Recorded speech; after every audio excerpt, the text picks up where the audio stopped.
ravi d'être avec vous aujourd'hui. La star, elle est à ma droite. Moi, je vais parler très peu, donc soyez rassurés. C'est pas une arnaque. Romain de Doctolib va vous laisser très vite tranquille. Mais ça fait énormément de sens aujourd'hui de vous avoir avec nous et puis de laisser place à Flavio. Parce que chez Doctolib, ça fait maintenant des années qu'on travaille avec un peu les mêmes focus. C'est de vous permettre, alors vous qui êtes kiné, futur kiné ou peut-être autre professionnel de santé, de vous concentrer sur votre vocation, sur ce que vous aimez faire, à savoir le soin. Et donc, nous, notre job, c'est juste de vous fournir les outils à côté pour permettre d'être focus sur la formation, s'occuper de vos patients. Donc c'est sûr, on a commencé il y a quelques années, il y a 10 ans, on a créé Docto. Hein. Et on a commencé par la prise de rendez-vous en ligne. On en est très fiers, on est très identifiés à ça. Mais ça fait plaisir aujourd'hui, maintenant, après 2-3 ans de co-construction, d'avoir aussi des solutions complètes sur la facturation, sur la gestion de vos télétransmissions, sur la gestion des rejets, et d'être capable de répondre un peu à chaque situation des kinés avec lesquels on peut discuter. Flavio en fait partie convaincu, mais ce n'est pas de ça dont il va vous parler aujourd'hui. Donc je lui laisse la place et je lui laisse nous faire cette analyse de foulée, raison pour laquelle vous êtes là aujourd'hui. Passez un bon moment. Merci beaucoup, merci Romain, merci à toutes et à tous d'être là. Ça fait trop plaisir de voir autant de gens pour ce moment autour de la course à pied. Je sais que certains d'entre vous sont blessés et je suis sûr que vous avez plein de questions et j'espère illustrer la façon, on va dire, moderne de prendre en charge les coureurs. Premièrement, je voulais remercier Doctolib qui me permet de faire cette intervention aujourd'hui. C'est vrai que je suis un utilisateur de très longue date. Moi, c'est même Steve, l'un des cofondateurs, qui était venu me présenter Doctolib au cabinet il y a plus de 10 ans. Donc voilà, et puis je tiens à remercier aussi chaleureusement toute l'équipe de Technogym qui nous met à disposition ce magnifique tapis Skill Run, qui est probablement l'un des plus avancés et des plus intéressants du marché. Donc voilà, on a toutes les conditions réunies pour avoir un super moment. Et cerise sur le gâteau, on a Johan qui m'a fait le plaisir de venir aujourd'hui. Johan, c'est un de mes patients que je suis depuis plus de 7 mois maintenant. Sportif de haut niveau, stapsien. Il vient me voir il y a 7 mois maintenant avec une double fracture de stress au niveau des tibias, qui est un petit peu l'évolution de la périostite.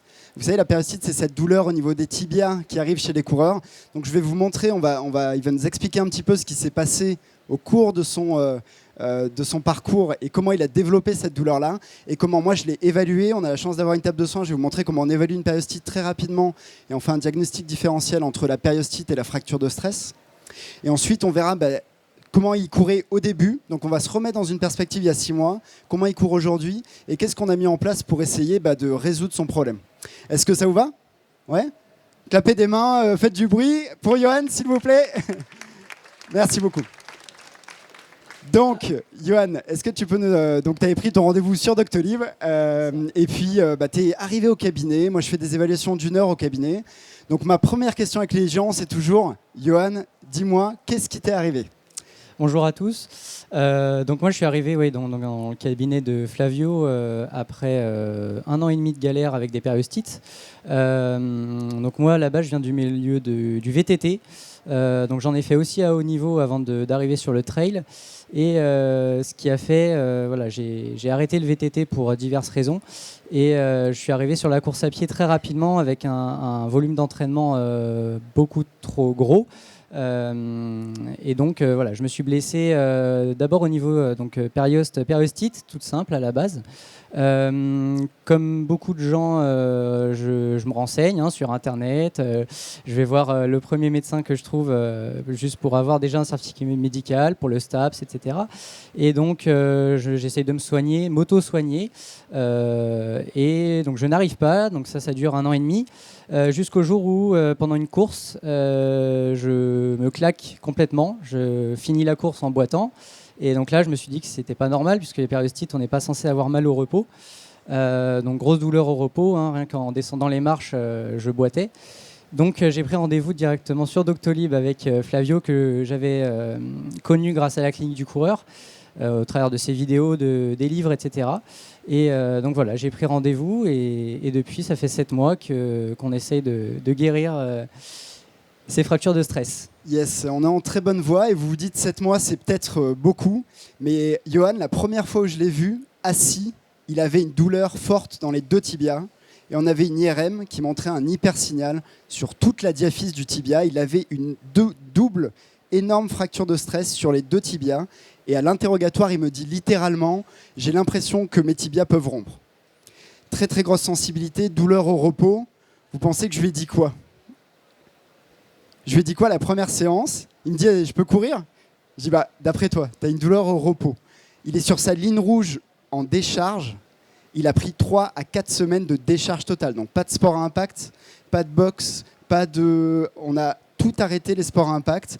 Je ne vais pas limiter la marche non plus, mais il fallait très fortement réduire les contraintes mécaniques. Les fractures de fatigue, on les décharge parfois plusieurs semaines, parfois 6 à 8 semaines dans les fractures les plus complexes. Et là, en l'occurrence, c'était la diaphyse tibiale. Donc il y avait de bonnes chances qu'en 3 à 4 semaines, il n'ait plus de douleur au repos et qu'on puisse commencer à fonctionner. En parallèle de ça, vous savez, on dit « rest is not rehab ». Le repos, ça n'est pas de la rééducation. Votre rôle en tant que thérapeute, c'est de garder les athlètes à leur niveau le plus haut pendant qu'ils sont blessés. Donc ce qu'on a mis en place avec Johan très tôt, c'est du vélo, un sport porté, pour qu'il puisse conserver ses qualités physiologiques sans exacerber la douleur. Le repos n'est pas de la rééducation. Ensuite, qu'est-ce qu'on a fait? Forcément, si on décharge un patient, il s'affaiblit. D'accord? Il perd en masse musculaire et il perd d'autant plus qu'il est à haut niveau. Donc là, je suis face à un athlète de haut niveau, il va perdre très très vite en masse musculaire. Donc ce qu'il va falloir qu'on fasse, c'est faire du renforcement pour limiter sa perte musculaire et faire en sorte qu'il amortisse mieux aussi à la reprise de course. Donc on a fait un programme de renforcement du mollet, du solaire et du tibial postérieur. D'accord, à raison de 2 à 3 fois par semaine, en plus du vélo les jours où il ne se renforce pas. D'accord ? Donc voilà globalement la trame de ce qui s'est passé. Et quand il a été assez fort et sans douleur, là on a pu reprendre un programme de course très très progressif. Tellement progressif qu'aujourd'hui à 6 mois, on est rendu à 3 entraînements par semaine, 30-35 minutes, 40 minutes prévues ce week-end, et on commence à avoir un programme intéressant qui commence à ressembler à de la course à pied, quoi. 3 entraînements, pour l'instant on fait que de l'endurance fondamentale, c'est-à-dire une allure à laquelle on peut parler quand on court. Il n'y a pas d'intensité. D'ailleurs dans le programme on a eu des petits écueils parce que Johan donc maintenant est très autonome dans sa gestion de la prise en charge, puisque moi mon objectif c'est de lui transmettre des connaissances pour qu'il se gère. Et cet été tu peux nous parler un petit peu, tu reviens cet été et il me dit j'ai eu mal sur le programme et tout, et moi je dis non c'est pas possible, bizarre et tout, il y a un truc qui va pas.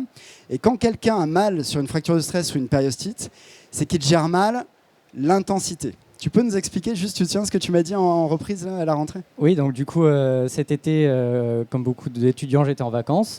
Et en tant que trailer, je suis parti à Morzine, dans les Alpes.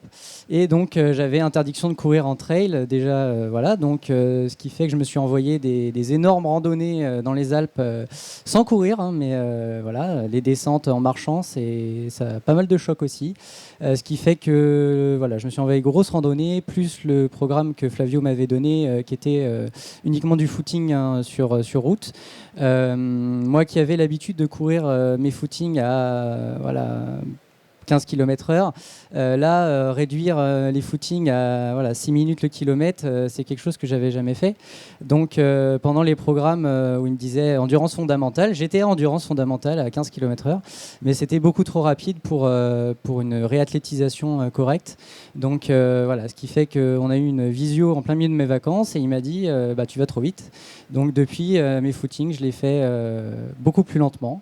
Exact, ouais. Voilà. Et ce qui était intéressant, c'est qu'il avait mal au bout de 25 minutes à 5-16, je me souviens du chiffre, c'est un peu moins de 12 à l'heure. Et moi, j'avais recommandé de courir à 10, 11 maximum.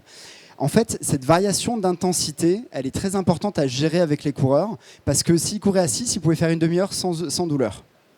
Vous comprenez? En fait, les contraintes en course à pied, écoutez bien, sont exponentielles avec la vitesse. C'est-à-dire que l'augmentation de 10 à 11, elle est importante, mais de 11 à 12, elle est encore plus importante. Et de 12 à 13, elle est encore plus importante. Donc quand on reprend un programme de course, dans le cadre spécifique des périostites et fractures de stress, il faut vraiment reprendre d'abord par une vitesse faible. Et une vitesse faible en course à pied, même chez un athlète élite, c'est 10 à 11 km/h, c'est-à-dire 6 minutes à 5 minutes 30 du kilomètre. Ça va pour tout le monde, pour ce cadre globalement théorique? Donc je vais vous montrer la première fois où j'ai évalué Johan. Donc on fait des tests fonctionnels, un examen clinique et après l'analyse de course. Vous êtes prêts? J'ai rien entendu, vous êtes prêts? Ok. Alors, Yoann, tu peux poser le micro. Donc, premièrement, sur une périostite, ce qu'on veut voir, c'est est-ce que mon patient a la capacité de faire une pointe de pied. Donc, mon patient était bien sûr déchaussé au cabinet et je lui demande de faire 10 pointes de pied et on voit ce qu'il est possible de faire. Je continue, Yoann. La première fois que je l'ai vu, je n'ai même pas fait ça puisqu'il avait de la douleur forte au repos. Douleur forte au repos, c'est décharge, d'accord ? Si vous voyez quelqu'un un peu moins aigu, que la personne, je ne sais pas, commence à avoir une douleur à 2, 3 sur 10 sur 2 pieds, vous stoppez là. Ce qu'on veut voir, c'est sur un pied, en montée sur la pointe d'un pied, est-ce qu'il a plus mal ou pas ? Généralement, à ce stade-là, sur les périostites ou fractures de stress, il n'y a pas encore beaucoup de douleur. Ce qu'on veut voir ensuite, c'est sa capacité à sauter sur un pied. Donc, fais-nous quelques sauts sur un pied. Et là, évidemment, à la première séance, ce n'était pas possible. Aujourd'hui, comment tu te sens ? Ça va à peu près ? Ok, tant mieux, parce qu'après 6 mois, sinon, on serait dans la merde. Hein. Mets-toi allongé sur le dos, la tête au bout là-bas. Ensuite, la périostite fait mal sur le bord postéromédial du tibia. Donc, le patient s'installe comme ceci, et moi, je vais palper la crête postéromédiale du tibia. Donc, je veux savoir, est-ce que mon patient a mal ? Et je palpe point par point. Et la périostite, ça va faire mal sur une zone d'environ 5 cm en bas de la crête postéromédiale. Donc ça fait pas mal, pas mal, pas mal. Et là, ça va faire aïe, aïe, aïe, aïe, aïe, aïe, plus mal. D'accord ? Ça va se distinguer de la fracture de stress par un point très précis quand vous examinez le patient. Donc vous examinez le patient, vous palpez la crête postéromédiale, il va vous dire j'ai pas mal, pas mal, pas mal. Aïe, aïe, aïe, aïe, aïe, aïe, aïe. On a un point qui est précis et ça nous oriente vers la fracture de stress. L'os est en souffrance. Okay ? Quand un os est en souffrance, il rend de l'eau aussi. Ça donne un œdème qui fait que quand vous palpez au niveau du tibia, parfois le doigt reste, on appelle ça le signe du Godet, qui dans le cas des coureurs n'est pas un signe d'insuffisance cardiaque la plupart du temps, mais qui est vraiment un signe que l'os est en souffrance. Le troisième item pour être sûr du diagnostic de fracture de stress, c'est le test de Fulcrum. Je vous le montre, il faut que je pose le micro pour vous le montrer. Le principe du test de Fulcrum, c'est de mettre en tension l'os pour voir est-ce que c'est l'os qui fait mal ou est-ce que c'est juste les tissus mous derrière qui tractent et qui créent une périostite. D'accord ? Donc si c'est que les tissus mous, que j'ai une palpation avec une zone douloureuse, ça va être qu'une périostite. Et si j'ai un gonflement, un point précis et un test de Fulcrum positif, alors je vais être en fracture de stress.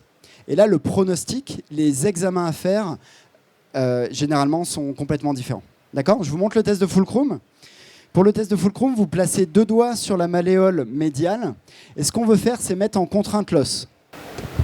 Donc, je mets ma main comme ceci, au milieu du tibia, et je vais essayer de compléter la fracture. Okay ? Je mets en tension l'os. Je mets en tension l'os pour voir est-ce que, sans avoir les mains là où mon patient a mal, ça génère de la douleur. Et si mon patient a mal là-dessus, et c'était le cas de Yoann au début, il est en fracture de stress. Okay ? On compare ça à l'IRM, grosse trace blanche à l'IRM, il a une énorme fracture de stress. Ensuite, on a fini l'examen clinique, on va sur le tapis de course, superbe tapis skill run de Technogym, et puis on commence ici. Alors ce tapis, il a une particularité, c'est que vous pouvez avoir la biométrie, c'est-à-dire des marqueurs de cadence, de temps de contact au sol, de temps de vol, qui nous facilitent vraiment la vie sur l'analyse de course. Donc on va se mettre pas à 12 à l'heure, puisqu'il n'a pas le droit encore. Donc là, je vais monter la vitesse gentiment. On est à 6, et puis à 7, il va commencer à courir, 8. Et on va se mettre à 6 minutes du kilomètre, c'est-à-dire 10 km/h. Et là, en général, en pratique, sur analyse de course, je vous recommande de laisser les patients entre 4 à 8 minutes pour s'adapter, essayer de trouver leur foulée naturelle. Et alors là, j'ai demandé à Yoann spécifiquement de mimer la foulée qu'il avait au début, il y a 6 mois. D'accord ? Et là, on va observer différentes choses. Premièrement, quand il était au cabinet, je me suis aperçu qu'il faisait pas mal de bruit quand il courait. Donc il y avait beaucoup de force de frappe au sol, ce qui n'est pas idéal, vous comprenez. Quand on a une fracture de stress du tibia, ce qu'on veut, c'est trouver la foulée qui va modérer l'impact, qui va limiter l'impact sur l'os et sur les tissus mous. Donc le bruit, c'est premièrement la chose qu'on va évaluer avec les coureurs. Deuxièmement, ce qu'on va évaluer, c'est la cadence. La cadence, c'est le nombre de pas par minute. Écoutez bien, c'est différent de l'allure. Là, il est à 10 km/h. On va prendre sa cadence avec une petite application ou directement sur le tapis. Il y a un petit reflet. Voilà, si je tape sur bio, bon là, il a sa bonne foulée maintenant dont il n'arrive pas à se sortir. Je vais quand même vérifier avec mon téléphone si le tapis dit juste. Mais normalement, c'est très fiable. Donc en fait, la cadence, on peut la mesurer avec une petite appli extrêmement compliquée. Il y a un bouton au milieu. Il suffit de taper dessus à chaque fois que mon patient a le pied qui touche au sol. Ça va me donner une cadence. Et là, voilà, elle commence à baisser. Alors, ça prend la moyenne, je suppose, sur tout le temps de course. Là, je suis à 163. Et là, je pense qu'avec le début, ça biaise un petit peu les choses. Je suis à 163 de cadence. Et il me semble que Johan était encore plus bas initialement. 163 de cadence, 163 pas par minute, à 10 km/h. C'est un peu comme si Johan il faisait des grands bonds et il tombait sur son tibia à chaque fois. Donc, ce qu'on a fait ensemble, c'est de travailler au métronome. Donc, je lui ai mis un rythme dans les oreilles. Et je l'ai orienté vers des cadences un petit peu plus élevées, 170, 175 pas par minute si possible. Et regardez comment ça se passe au cabinet, est-ce que ça change sur sa foulée. Donc il va faire des plus petits pas, on peut même aller un petit peu plus haut maintenant puisqu'il a l'habitude. Plus petits pas encore, on va lui donner un peu de confort en allant un tout petit peu plus vite. Là, il est presque sur le rythme, je l'ai mis un petit peu plus haut. Donc là, vous voyez, en faisant ce changement biomécanique-là, en faisant des plus petits pas, généralement, on voit différentes choses. Premièrement, le bruit, il fait moins de bruit, il claque moins au sol, puisqu'il fait des petits pas. L'angulation, le pied au sol va être un petit peu plus fermé, il va être moins, on dit, en attaque talon, d'accord ? Donc on va mieux amortir les contraintes au niveau du tibia, et ça va être très préférable pour sa foulée ensuite. Ce qu'on pourrait voir aussi, c'est la flexion du genou à la mise en charge qui est plutôt bonne chez lui. Vous voyez que quand il touche le sol, son genou est fléchi. Il n'arrive pas jambes tendues loin en avant.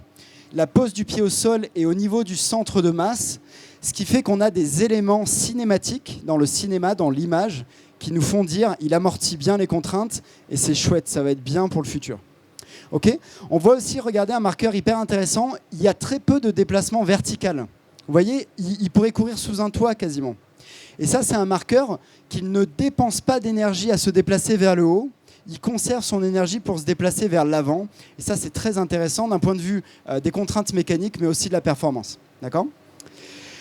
Donc là, pour moi, cette foulée-là est tout à fait adaptée pour une reprise de course post-périostite / fracture de stress.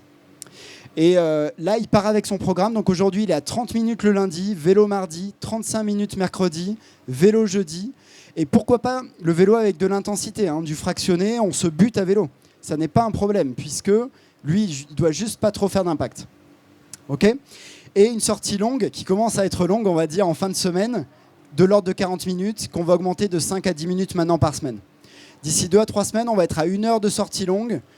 3 sorties par semaine, on va pouvoir reprendre de l'intensité, c'est-à-dire refaire un fractionné, faire varier l'allure, et j'ose espérer que son tibia tolère les contraintes et qu'il n'ait plus mal. D'accord ? Ça a du sens ? On va essayer de monter un petit peu en vitesse, juste pour voir si c'est toléré. On va aller vers 12 à l'heure, juste pour voir si on a de la douleur qui arrive. C'est un test que je pourrais faire au cabinet. C'est un test que je pourrais faire aussi en côte aussi, on pourrait mettre un petit peu de côte. Donc vous voyez, à 12, Johan, il est encore très facile, hein, parce que lui, son problème, il est venu d'où ? Il est venu que c'était un cycliste de haut niveau, il avait un moteur de Ferrari, il avait une très très grosse capacité respiratoire, très grosse capacité musculaire, mais il avait des os pas adaptés à la course à pied. Parce qu'il ne s'est pas construit un capital dans sa jeunesse, en adolescence. Il est arrivé, il s'est dit, moi j'ai un cardio de fou, je vais tous les buter en course à pied, 17 minutes aux 5 km, ce qui est très très bien pour son âge, et ben, il s'est fait mal parce que ses tibias n'étaient pas préparés, comme s'il avait été nageur en fait. D'accord ? Ses os n'étaient pas préparés à ces contraintes. Comment tu te sens là ? Ça va. Donc là, on est à 12 à l'heure. Là, ça lui fait plaisir parce que lui, si vous voulez, on n'a pas le même problème avec Johan. Moi, j'ai du mal à courir vite, lui, il a du mal à courir lentement. Oui. C'est quelqu'un qui, que vous le mettez à 10 à 11, il s'embête, quoi. Mais le problème, c'est que Le fait qu'il s'embête n'a rien à voir dans le traitement de son problème. Il s'embête, c'est sûr, mais son corps ne tolère pas plus de vitesse. Il y a trop de contraintes. D'accord ? Donc on essaye de modérer les contraintes par l'analyse de foulée et le changement de biomécanique, notamment de la cadence et du bruit, du déplacement vertical et du genou, de la flexion du genou à la mise en charge. On fait du renforcement. Le renforcement, c'était mollet, tibial post, solaire. Là maintenant, on est passé sur la pliométrie, des sauts. Des sauts d'abord très souples, puis de plus en plus raides. Puis là maintenant, on est sur des gammes. Vous savez, montée de genoux, talons aux fesses, etc. Ce sont des exercices fonctionnels de renforcement spécifiques des coureurs. Ça va le rendre plus fort et plus tolérant, notamment aux intensités et à la vitesse. Ok, on va pouvoir marcher un petit peu. On peut l'applaudir chaleureusement, Johan, pour sa superbe foulée. Et je suis très très content parce que forcément c'est toujours... Attends. Hop. Merci Buddy. Forcément c'est toujours un challenge quand on reçoit des athlètes de haut niveau comme ça qui ont besoin de s'exprimer, c'est sa carrière, il a des sponsors, etc. Forcément derrière il y a du challenge, mais malheureusement le corps a des délais incompressibles. S'il ne tolère pas 1 heure à faible vitesse, il ne tolérera pas du fractionné. Ne vous embêtez pas à travailler des codes de l'intensité de la descente du trail. Il va récidiver, ça pourrait être plus grave.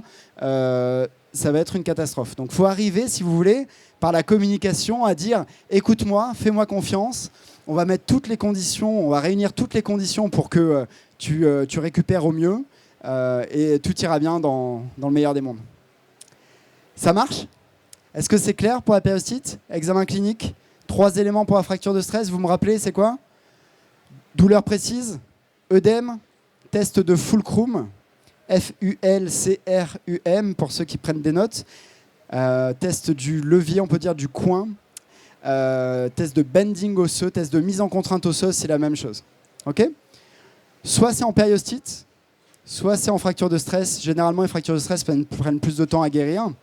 On change la foulée, le bruit, la cadence, déplacement au sol, flexion du genou à mise en charge, éventuellement chaussures, on aurait pu en parler. Programme de course extrêmement progressif, d'abord à faible vitesse, et on réintroduit de la vitesse. Et on parle de ça, renforcement, etc. Certains peuvent se questionner, thérapie manuelle, pas thérapie manuelle, est-ce qu'on le papouille ou pas ? Alors oui, au début, pendant quelques séances, généralement, les gens dans son cas, ils ont les muscles solaires complètement bétonnés. Et je trouve que c'est une très bonne indication de massage, très appuyé sur la zone. Mais je ne fais pas que le masser, je lui apprends à se masser aussi. Donc je vais lui apprendre à se masser avec un rouleau pour qu'il le fasse à la maison, etc. Et moi, je vais lui donner un suivi à 3 ou 4 semaines avec un plan d'entraînement sur 3 à 4 semaines. Voilà un peu la prise en charge moderne, parce qu'on sait que ça va prendre du temps dans son cas. Même s'il est jeune, même s'il a beaucoup de capacités d'adaptation, ça va prendre du temps. Ok, merci beaucoup Johan, on peut le rapplaudir encore. C'est très très chouette que tu aies pu illustrer une prise en charge d'un coureur. Johan, merci beaucoup encore, trop chouette. Est-ce que vous avez des questions par rapport à ça ? Est-ce que j'ai été assez clair ? Ça a du sens ? Ouais ? Pas de questions ? C'est si clair ? Oui. Ah. Bonjour. Je voulais savoir, est-ce que tu refais des examens ? Est-ce que avant qu'ils reprennent la compète, avant qu'ils reprennent la charge, tu vas refaire une écho ? Très très intéressant cette question, merci. Puisque non, on ne va pas en faire. Pourquoi ? Parce que si on refait l'IRM et que l'IRM n'a pas beaucoup bougé, mais que lui, il court 1 heure sans douleur, on fait quoi ? On est dans la merde. Le patient va penser qu'il n'est pas guéri. Il va revenir dans des boucles de douleur. Moi, je ne sais plus quoi faire parce que mon patient est bien, mais l'imagerie me dit que ce n'est pas terrible. On sait qu'en fait, les fractures de stress peuvent garder comme ça des stigmates, surtout les scintigraphies par exemple. Le patient peut courir, n'a plus aucun problème. Il y a toujours un hypersignal à la scintigraphie et ça ne nous aide pas. Donc ça va nous aider au début sur le diagnostic différentiel. Est-ce que c'est une périostite ou une fracture de stress qui peut m'aiguiller un peu sur le pronostic. Et derrière, j'essaye d'oublier ça. On se centre sur le patient. S'il valide les étapes, on progresse et on en reste là. Ce que je dis à mes patients souvent, j'aime bien cette phrase-là, notez-la, elle marche à tous les coups. Je dis non, on ne va pas le refaire parce qu'on ne traite pas une image, on traite un patient. Elle marche très bien, ça. Ça marche ? On enchaîne avec Thomas. Thomas, tu nous racontes ton histoire. Tu peux prendre le micro juste là. Donc Thomas, qui fait partie de la team Doctolib. sportif, comme beaucoup dans la team d'ailleurs. C'est cool. Et il m'a dit qu'il avait une aponevrosite. Alors, il va vous raconter son histoire et vous allez me dire si vous êtes d'accord avec ce diagnostic-là ou pas. Vas-y, toi. Salut tout le monde, comme le disait Flavio. Là, c'est bon? On m'entend mieux? Ok, parfait. Bonjour tout le monde. Du coup, moi, après 3 semaines de vacances intenses en Corse, j'ai repris le run avec un run très très très léger. En 33 minutes, je cours 6 km, donc c'est vraiment pas ouf. Sauf que sur les 500 derniers mètres, une énorme pointe se présente, si je peux dire ça comme ça, sur l'arête extérieure de mon pied, juste à ce niveau-là. Pardon pour ceux qui ne voient pas. Impossible de poser le pied par terre. Le lendemain, à froid, je pouvais avoir une foulée normale pendant 5 minutes, pas plus. Après, impossible de poser le pied par terre. Je suis donc allé voir un médecin du sport avec radio IRM et on m'a diagnostiqué une aponevrosite avec 15 séances de kiné. Sauf qu'en voyant Flavio et lui expliquant tout ça... Alors, tu peux nous remontrer ta douleur, juste ce que tu as ressenti. Toi, il nous dit sur l'arête latérale. Donc, regardez ça. Là.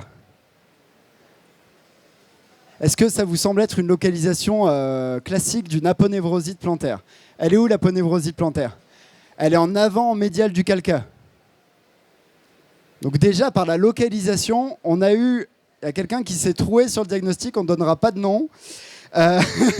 Mais l'aponevrosite donne une douleur localisée en avant et en médial du calca. D'accord ? Thomas, il nous dit qu'il a eu 3 semaines de vacances intenses. Moi, j'ai envie de lui dire, il s'est passé quoi pendant ces 3 semaines? Et apparemment, ça s'est un petit peu enjaillé. Pas trop de sommeil, beaucoup de sorties, beaucoup de fiesta. Il reprend 3 semaines après par un petit run qui semble OK. 33 minutes pour faire 6 km. Ça fait quand même du 12 à l'heure quasiment, un petit peu moins. C'est pas rien non plus. Mais on pourrait facilement suspecter une baisse de sa capacité musculaire, osseuse, tendineuse en 3 semaines. Manque de sommeil, un petit peu de boisson sans doute. Et fiesta, il reprend un petit peu fort, il se fait mal. Mais il pose le pied après ce run-là et grosse douleur, etc. Est-ce que ça évoque une aponevrosite aussi? Non. Est-ce que tu avais mal le matin? Non. Il avait pas mal le matin, c'est le symptôme le plus fréquent dans les aponevrosites plantaires. Raideur et douleur le matin. Donc déjà, il arrive au cabinet. Je dis Thomas, enlève ta chaussure, ta chaussette. Tu peux le faire. On va réexaminer ton pied parce que il me décrit une douleur face latérale du pied, base du 5e méta, qui est une fracture de fatigue aussi très fréquente chez les coureurs, surtout quand on manque un petit peu de capacité, quand on est sur un état de fatigue, etc. Donc on va retester son pied comme je le ferai au cabinet. On fait l'analyse de foulée ensuite et on voit comment on peut l'aider. Donc non, pour l'instant, mets-toi juste face à moi. Est-ce que tu as mal tout de suite là? Non. Ok. Est-ce que tu peux passer pareil sur la pointe des pieds 10 fois? Un petit peu de tonique parce que toi, tu n'as pas trop mal. Pas de souci? Ok. Il n'a pas du tout de douleur, il recourt déjà. Donc est-ce que tu peux sauter sur ton pied 10 fois? Un peu plus haut, un peu plus fort? Un peu plus raide? Attention à ta chaussure. Douleur? Non. Ok. On peut passer allongé sur le dos. Donc vous voyez, sa ligne rouge est très haute. Il a moins mal, c'est cool. On va pouvoir aller sur de la course à pied. Quand est-ce qu'on reprend la course chez les coureurs? Moi, souvent, mon marqueur, c'est à partir du moment où il peut faire 10 sauts de qualité sur un pied, je pense qu'on peut commencer la course à pied. D'accord? Je vous rappelle qu'en course à pied, à chaque appui, il y a 2 à 3 fois le poids du corps. D'accord? Le solaire prend jusqu'à 6 à 7 fois le poids du corps. Donc, c'est une activité qui donne beaucoup de contraintes. Donc, vos patients, il faut qu'ils soient solides. D'accord? Il faut qu'ils puissent tenir plusieurs sauts d'affilée sur une jambe pour pouvoir courir. Donc ta douleur, tu nous la remontres encore une fois, je pourrais être sûr. Donc juste ici, elle est localisée. Hein. Elle est très localisée sur la base du 5e méta.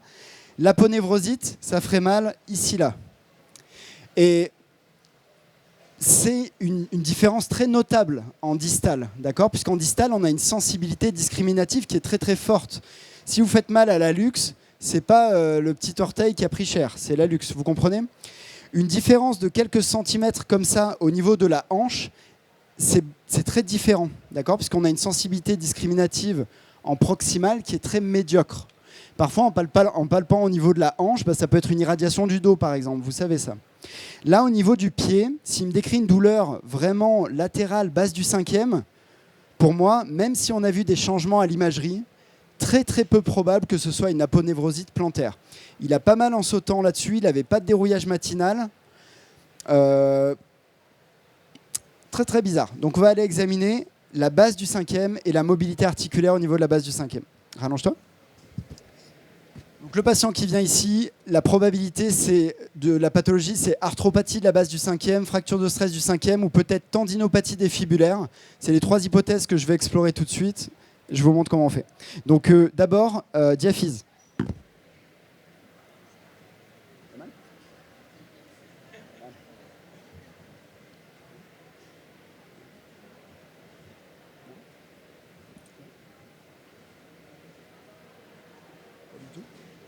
Voilà, je vous tourne le dos, désolé, mais on va faire un slide du méta.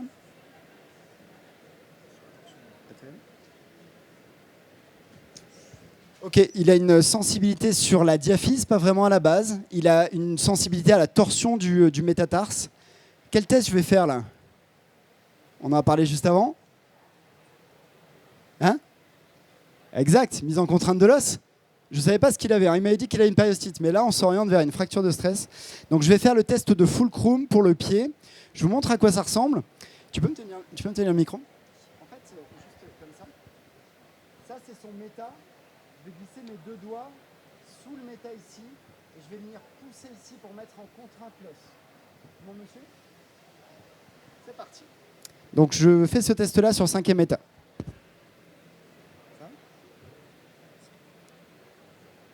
On va même le faire.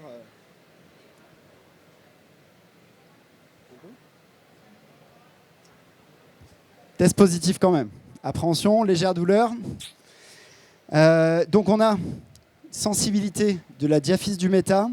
On va tester quand même les fibulaires, juste pour être sûr. Je vous montre comment on fait. Tu mets là, tiens ici. Résiste. Ça va? Résiste. Pas de douleur? Ok. Pour moi, ces fibulaires sont OK. On a vraiment une douleur sur la diaphyse. Il est très probablement en fin de fracture de fatigue. On garde ça en tête. Tu remets ta chaussette, ta chaussure. Donc on va voir maintenant sa foulée. La question quand vous examinez un coureur, c'est toujours est-ce que sa foulée entraîne des contraintes excessives sur la zone où il a mal? Et est-ce que je peux modérer ces contraintes là où il a mal? C'est ça l'enjeu. En course à pied, je vous ai dit, il y a 2 à 3 fois le poids du corps d'un point de vue général. C'est normal qu'il y ait des contraintes. La question, c'est est-ce qu'il y a des contraintes excessives? Donc c'est ce qu'on va voir par la foulée. Est-ce que sa cadence est bonne? Est-ce que sa pose du pied est bonne? Est-ce qu'il fait du bruit? Est-ce qu'il a un gros déplacement vertical? On va voir tout ça. Hyper intéressant. Allez, c'est parti. On monte sur le skill run. On fait une petite démarrage rapide. Il y a plein de modes sur ce truc-là. On pourrait même t'afficher un petit visuel d'un désert ou d'une montagne, là, mais on va faire simple pour aujourd'hui. Je te mets à quoi? 9-10? Ça te va? Vas-y.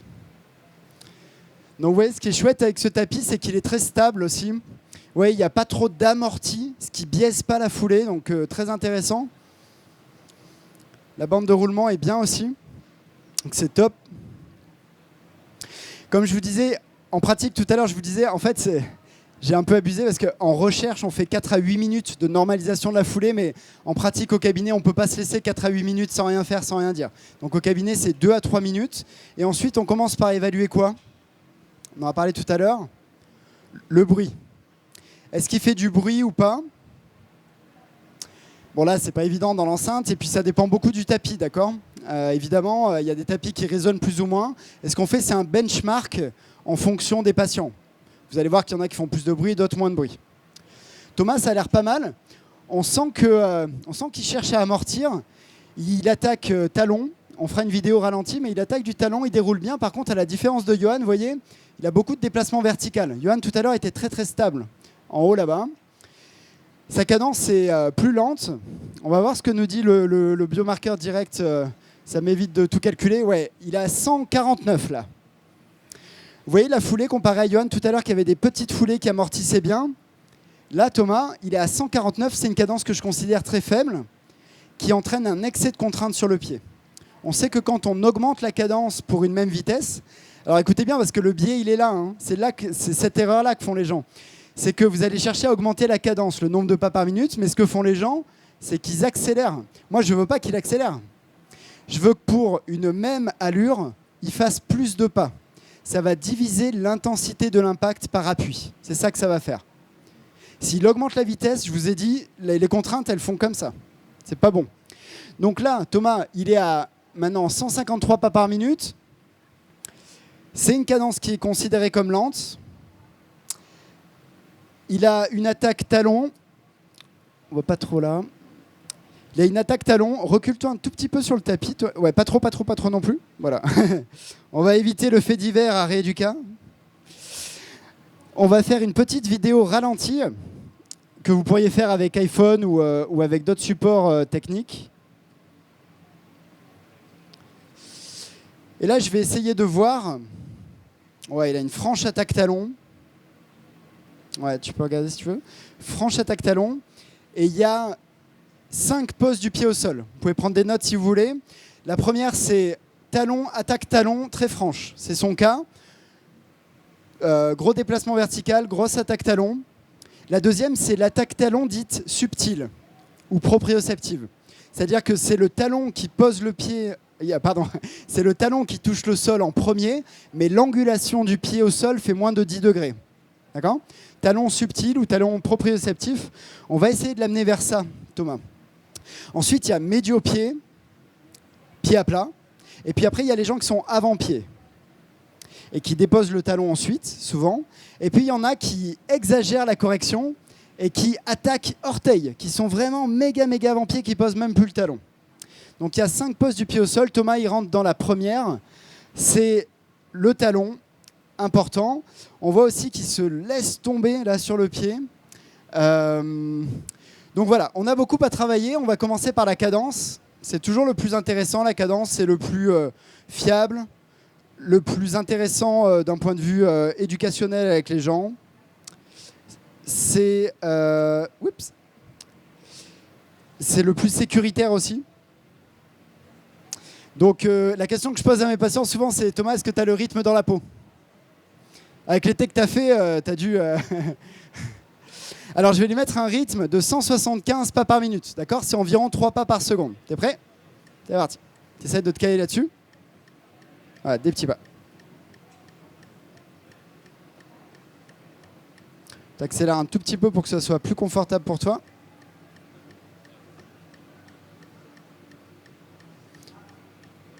Il arrive à peu près à tenir le rythme. On voit que la cadence augmente sur le tapis. 173, encore un tout petit peu. Allez, les plus petits pas. Ouais, super. Voilà. On va essayer de faire moins de bruit aussi, Thomas. Et je ne sais pas si vous voyez peut-être ceux du fond, c'est vous les meilleurs juges. Est-ce que le déplacement vertical a réduit ? Un petit peu, hein ? En fait, je vous demande, mais je sais la réponse, puisqu'on a beaucoup d'études scientifiques qui nous montrent que quand on augmente la cadence, ça lisse le déplacement du centre de masse. Très intéressant d'un point de vue de la performance et de l'économie de course. Et donc là, on commence à avoir quelque chose qui ressemble à quelque chose. On pourrait, Thomas, si tu peux reculer un tout petit peu sur le tapis, pareil, sans tomber, mais toujours avec voilà, une haute cadence. Je vais reprendre la vidéo et je veux voir, est-ce qu'il attaque moins du talon ? Est-ce qu'il se laisse moins tomber sur le talon ? Ça va être vraiment intéressant à voir.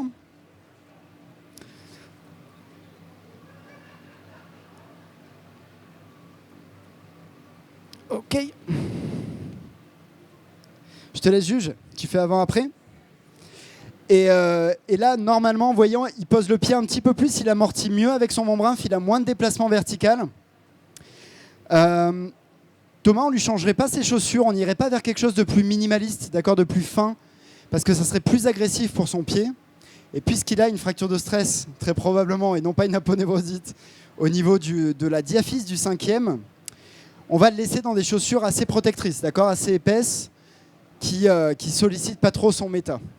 Ok ? Ça va ? Ouais, t'as vu un petit peu ? C'est net, hein ? Ouais. Donc voilà, Thomas, tu sais quoi faire. C'était quoi ta dernière sortie de course, Thomas ? Avant la blessure ? Là, la dernière, ces jours-ci. Samedi. 500 mètres. 500 mètres. Et t'avais mal ? Ok, et là, t'as mal ? Non. Ok. Cool. Là, on a fait plus que 500 mètres pour le coup, là. On va arrêter. Et on va pouvoir applaudir chaleureusement Thomas aussi pour sa participation. Bravo. Est-ce que ça a du sens, ce qu'on s'est dit? Ouais. Vraiment l'impression que c'est pas une aponevrosite. Donc qu'est-ce que ça implique pour vous? Ça implique qu'on ne va pas se péter les pouces sur son aponévrose. On ne va pas lui faire d'onde de choc. On ne va pas lui donner d'exercice pour l'aponévrose. On va quantifier le stress mécanique. On va lui changer la foulée. On va parler éventuellement de chaussures s'il n'avait pas des chaussures adaptées. Mais là, pour moi, ce n'est pas forcément ce que je recommande d'habitude. Mais en l'occurrence, ça protège son pied. C'est une bonne chose pour reprendre la course. On va peut-être renforcer un petit peu au niveau du quadriceps. S'il a perdu, qu'il n'a pas fait grand-chose cet été, on va quand même le préparer à la course à pied. On va lui faire un programme d'abord sans vitesse aussi, comme Johan tout à l'heure. Parce que plus on va aller vite, plus la diaphyse du méta va prendre des contraintes. Et on va réintroduire après la vitesse et se diriger vers l'activité de son choix. Pourquoi pas un sport co ou je ne sais pas ce que tu fais. Tu fais du sport à côté?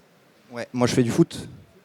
Foot, donc dans les chaussures très rigides, changement de direction, etc. Donc c'est clair que Thomas, il est au cabinet, on lui redonne un certain volume à faible vitesse, on retravaille la vitesse dans l'axe, et après on va retravailler les changements de direction, les sauts, des sauts d'abord souples.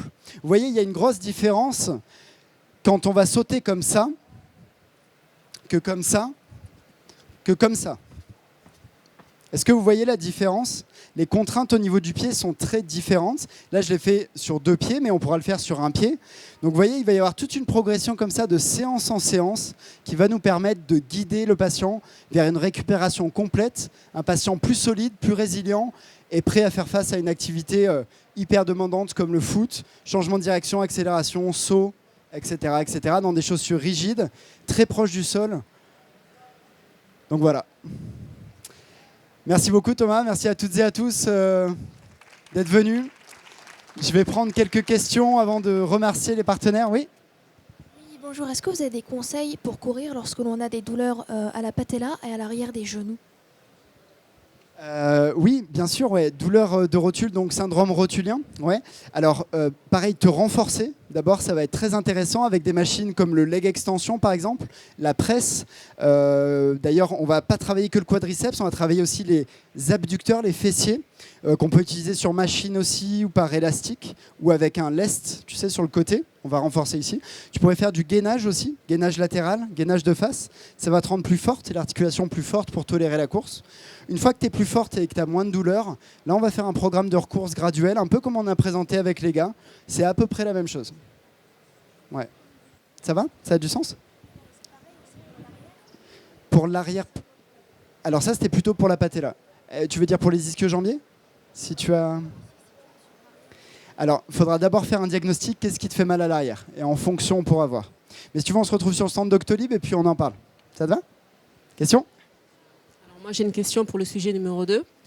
Est-ce que tu conseilles plutôt donc un travail de cadence intérieure, donc sur tapis, ou extérieur dans des terrains plus mous comme la terre ou les champs?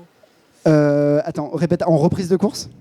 Pour travailler la cadence? Ah, plutôt stable. Plutôt stable. Et même initialement, si la personne a du mal sur tapis, ça te permet de bien maîtriser la vitesse, l'environnement, travailler au métronome. C'est plutôt pas mal. Donc soit sur du bitume ou terrain meuble, tu vois, comme Vincennes par exemple. C'est ce qu'on appelle la piste finlandaise, tu sais, les petits copeaux, là, c'est pas mal, c'est très souple. Mais quelque chose de plutôt...